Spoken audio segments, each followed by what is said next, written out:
Welcome to Shobhit Agarwal classes. आज का topic बहुत ही इम्पोर्टेंट टॉपिक है एंड ये आपके लिए लाइफ चेंजिंग टॉपिक होगा। जो भी मैं आपको चीज़ें इस टॉपिक में बताऊंगा वो सब चीज़ें आप एक कॉपी पेंसिल पर नोट करते रहिएगा। जब भी कॉलेज चॉइस का ऑप्शंस आपको मिलेगा तो आप इन्हीं स्टेप्स को फॉलो करके कम नंबर होने पर भी आप अपने घर के पास ही रहेंगे, ज़्यादा दूरी पर नहीं जाएंगे। तो इससे पहले कि वीडियो स्टार्ट करें, चैनल को सब्सक्राइब ज़रूर कर लें, लाइक करें, शेयर करें और प्रेस द बेल आइकन ज़रूर प्रेस करें ताकि आने वाली वीडियो का नोटिफिकेशन आपको मिलता रहे।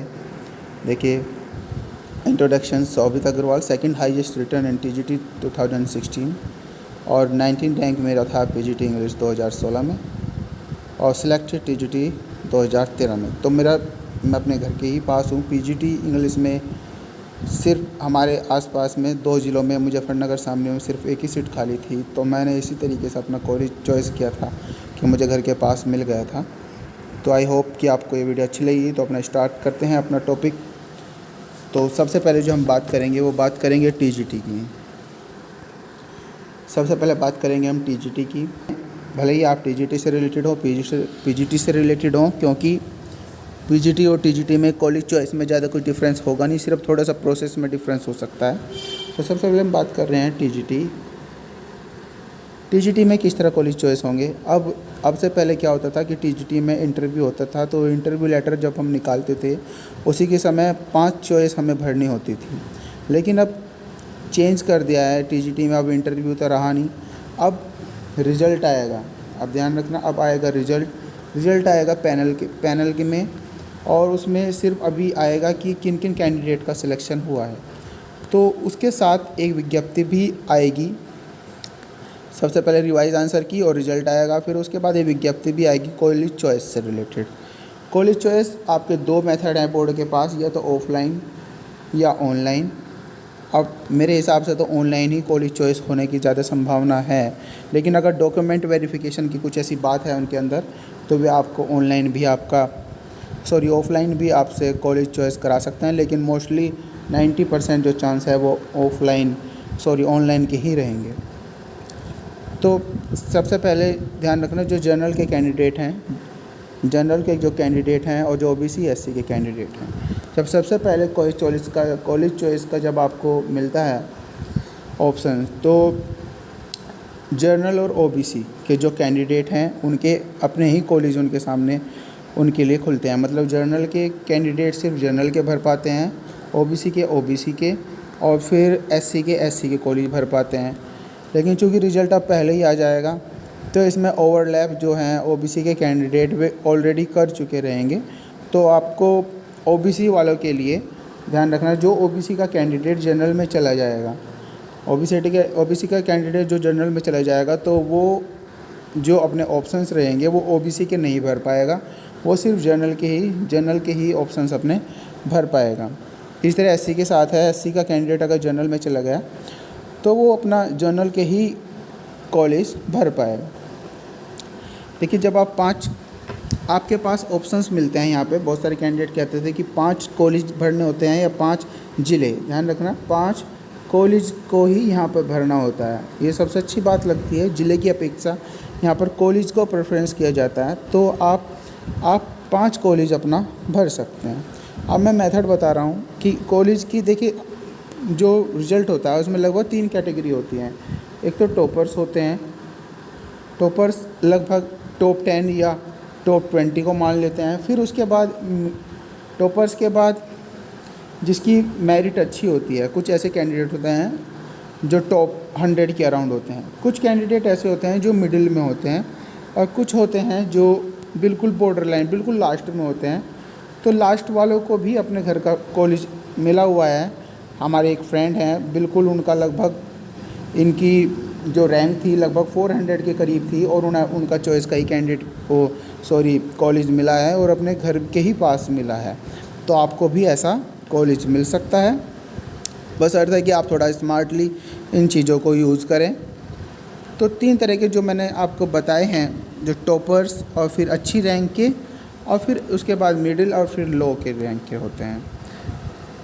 तो आपको कैसे, जो टॉपर्स हैं उन्हें कैसे कॉलेज फिल करने हैं, ये बात का ध्यान रखना। जो टॉपर्स हैं उनके लिए अब देखिए 5 कॉलेज आपको भरने हैं, आपको पता है 5 कॉलेज भरना है। ये सभी 5 कॉलेज जो हैं अलग अलग ज़िले में भी हो सकते हैं।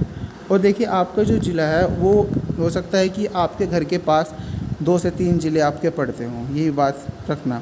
लेकिन टॉपर्स के लिए इतनी समस्या होती नहीं। अब जैसे आप 4 के 4 कॉलेज आप अपने फर्स्ट चॉइस जो भी आपको अच्छी लगती है वो भर सकते हैं।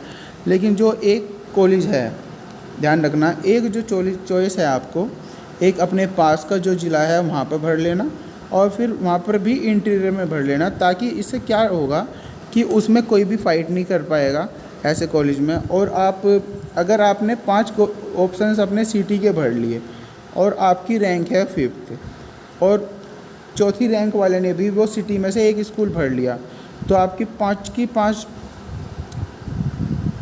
मतलब आपने ये मान के चलिए 5 रैंक वाले को तो खैर अपना मिल ही जाता है, लेकिन एग्जाम्पल के थ्रू समझते हैं। जैसे 20 किसी की रैंक है और उसने 5 कॉलेज अपना सिटी के सारे भर लिए, और उससे 15 जो ऊपर के स्टूडेंट्स हैं और उन्होंने ये 5 के 5 सारे फिल कर लिए, तो 20 वाले को स्कूल बिल्कुल नहीं मिलेगा। और वो क्या होगा कि फिर क्या करता है बोर्ड, जो ईस्ट वाले होते हैं उन्हें वेस्ट में भेज देता है, और वेस्ट वालों को ईस्ट में भेज देता है।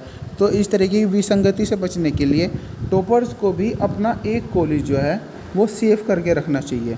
एक कॉलेज ऐसा जो कि इंटीरियर में हो, जो कि अलग ज़िले में हो, हमारे से अलग ज़िले में हो और इंटीरियर में हो। तो क्या होगा कि आप, हालांकि चांसेस रहते हैं कि आपको ही अपनी चॉइस 4 चॉइस जो स्टार्टिंग के है मिल जाए, लेकिन अगर नहीं भी मिलती तो आप पूर्व से पश्चिम या पश्चिम से पूर्व में बिल्कुल नहीं जाएंगे और पास के ही ज़िले में आप चले जाएंगे। फिर बात आती है जिसकी अच्छी मेरिट है, गुड मेरिट वाले, मतलब जैसे कि अगर 1000 वैकेंसी हैं और आपकी टॉप 50 या टॉप 100 में है, तो अच्छी मेरिट के लोग माने जाते हैं। इसमें आपको क्या करना है, इसमें आपको करना है कि जो 3 कॉलेज हैं, अपने 3 कॉलेज तो अच्छी अपनी पसंद के भर लेना, चाहे वो सिटी के हों या आपके घर के पास हों, तो ये भर लेना। लेकिन आपको 2 कॉलेज जो हैं वो सेव करके चलने हैं। 2 कॉलेज किस तरह सेव करके चलोगे आप, कि अपने जो आसपास में, जैसे आपके पास में 2 ज़िले पड़ते हैं, उन 2 ज़िलों में आप अलग अलग कॉलेज भर दें। इंटीरियर का आप कॉलेज भर लें अपने दोनों के दोनों। तो क्या होगा, बाय चांस आपके जो 3 ऑप्शंस हैं और बाद के जो 2 ऑप्शंस हैं उनमें से एक ना एक कॉलेज फिर आपको मिल जाएगा इंटीरियर का, क्योंकि इंटीरियर का जो हर कोई नहीं भरता। तो ये आपको करना है। और अगर आपको एक और आप उससे कर सकते हैं, अगर आप 2 ज़िले नहीं भरना चाहते, आपको सूटेबल नहीं है, तो एक ज़िला है, उस ज़िले में अगर आपके कैटेगरी में 2 पोस्ट हैं तो दोनों की दोनों आप भर देना। फिर 3rd लेवल पर आता है। 3rd लेवल जो है वो होता है फिर थोड़ा मिड लेवल होता है। ये मिड लेवल के जो स्टूडेंट्स हैं, जैसे कि लगभग जैसे 100 वैकेंसी 1000 वैकेंसी हैं, तो जिसका 200 300 400 500 ऐसी रैंक है, तो वो किस तरह कॉलेज भरे। मिड रैंक वाले अपने जो 2 कॉलेज हैं, मिड रैंक वाले अपने 2 कॉलेज तो बिल्कुल सेफ जो आप चाहते हैं वे भर लें। मतलब अगर आपके गांव का है कोई स्कूल तो वो तो आपको मिल ही जाएगा, लेकिन आप उन 2 कॉलेज में अगर सिटी के भरना चाहते हैं तो आप 2 सिटी के भर सकते हैं। लेकिन जो बाकी के 3 हैं वो आप इंटीरियर में भरना, और फिर उन 3 में से भी 2 कॉलेज जो हैं वे अलग अलग ज़िले में भरना, और वो भी इंटीरियर के। तो इससे क्या होगा कि आपको अगर शुरू के 2 कॉलेज नहीं मिलते तो आप वेस्ट से ईस्ट नहीं जाओगे, ईस्ट से वेस्ट नहीं जाओगे। इसी तरह बिल्कुल लो मेरिट वाले भी देखिए, लो मेरिट वाले भी किस तरीके से दूर जाने से बच सकते हैं। बिल्कुल लो मेरिट वालों के लिए देखिए बहुत कम चांसेस होते हैं कि आपको कॉलेज आपकी पसंद का मिले, लेकिन एक तरीका है कि आप ज़्यादा दूर जाने से किस तरह बच सकते हैं। अगर आप पूर्व में उन ज़िलों से हैं जहाँ की डिमांड कम है, तो आपको लो मेरिट होने पर भी आपको कॉलेज मिल जाएगा। लेकिन लो मेरिट वाले जो हैं वो अपना ज़्यादा सिटी के स्कूल की कोशिश ना करें, वो अपने एक तो उसमें भर लें। मतलब अलग अलग, जैसे बराबर में 2 ज़िले हैं आपके, तो उन 2 ज़िलों में अपना 2-2 कॉलेज अपना भर लें इंटीरियर के। सिटी के स्कूल के ज़्यादा चक्कर में ना पड़ें लोअर के। तो इस तरीके से आप ईस्ट से वेस्ट, वेस्ट से ईस्ट में जाने से बच सकते हैं। अब हम सबसे बड़ी मिस्टेक क्या करते हैं, बिगेस्ट मिस्टेक क्या करते हैं, और कई सारों ने की भी। देखिए मेरे पास एक एग्जाम्पल है 400 जिसकी रैंक थी, 400 के अराउंड रैंक थी और उसे अपना मनपसंद स्कूल मिला और अपने गांव में ही नौकरी कर रहा है।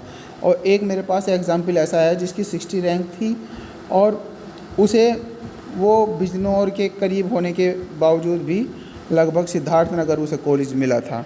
तो ये क्या कारण होता है कि अगर आपके जैसे आप टॉप में भी हैं और आपने सारे के सारे जो 5 के 5 कॉलेज हैं, आप जैसे आप मानने की बात है आप मेरठ से हैं और आप मेरठ की सबसे ज़्यादा डिमांड रहती है और आपने 5 के 5 कॉलेज जो हैं मेरठ सिटी के भर लिए या मेरठ के भर लिए, और आपको फिर मिलने वाला तो है नहीं, क्योंकि मेरठ के जो हैं भरने वाले बहुत ज़्यादा होते हैं। तो इस तरीके से जो फेमस सिटी हैं जैसे लखनऊ, मेरठ, गाज़ियाबाद, इस तरह की जो सिटी हैं वहाँ पर बहुत सोच समझ के भरना चाहिए। सारे के सारे अपने ऑप्शंस जो हैं वो वेस्ट नहीं करने चाहिए। अब अगर आप टॉपर भी हैं तो 1 से 2 अपने कॉलेज ऐसे भर के चलें जो अदर डिस्ट्रिक्ट में हैं और इंटीरियर में हैं, ज़्यादा मतलब जो ग्रामीण या देहाती क्षेत्र में है ऐसे जाएंगे। तो इन चीज़ों पर आप अगर फोकस करेंगे तो आपको अच्छे कॉलेज मिल जाएगा। अब बात करते हैं पीजीटी की। पीजीटी की प्रोसेस थोड़ी सी डिफरेंस रहेगी टीजीटी से, क्योंकि टीजीटी में अब इंटरव्यू तो है नहीं तो उसकी प्रोसेस अलग थी, लेकिन जो पीजीटी है उसका इंटरव्यू होगा। इंटरव्यू के साथ ही कॉलेज चॉइस का ऑप्शंस आपको मिलता है। तो उसमें क्या होता है कि जनरल वाले सिर्फ जनरल का भर सकते हैं, ओबीसी वाले ओबीसी का और एससी वाले सिर्फ एससी का भर पाएंगे। लेकिन जब फाइनल पैनल जारी होगा तो उसमें आपको ऑप्शंस तो उसमें ओवरलैप कर जाते हैं ओबीसी वाले जर्नल में, ओबीसी वाले जर्नल में ओवरलैप कर जाते हैं तो फिर रीचॉइस का ऑप्शंस मिलता है। तो उसमें फिर आपको रीचॉइस का ऑप्शंस मिलेगा। तो रीचॉइस में फिर ओबीसी वाले के लिए जर्नल के स्कूल खुल जाएंगे और ओबीसी वाला अदर स्कूल नहीं खुल पाएगा। वो भी इन चीज़ों को ही फॉलो करे जो मैंने आपको बताई है, तो आपको भी अच्छे से कॉलेज मिल जाएगा। क्योंकि पीजीटी में सीट्स कम होती हैं तो इसमें और ज़्यादा हमें स्मार्ट बनने की ज़रूरत रहती है। तो ये चीज़ों को आप फॉलो करेंगे। उम्मीद है कि आपको वीडियो अच्छी लगी होगी और इस तरीके से आप अपने गृह जनपद या जनपद के आसपास का स्कूल आप ले सकते हैं। Thank you very much, bye bye. Stay tune with Shobhit Agarwal classes.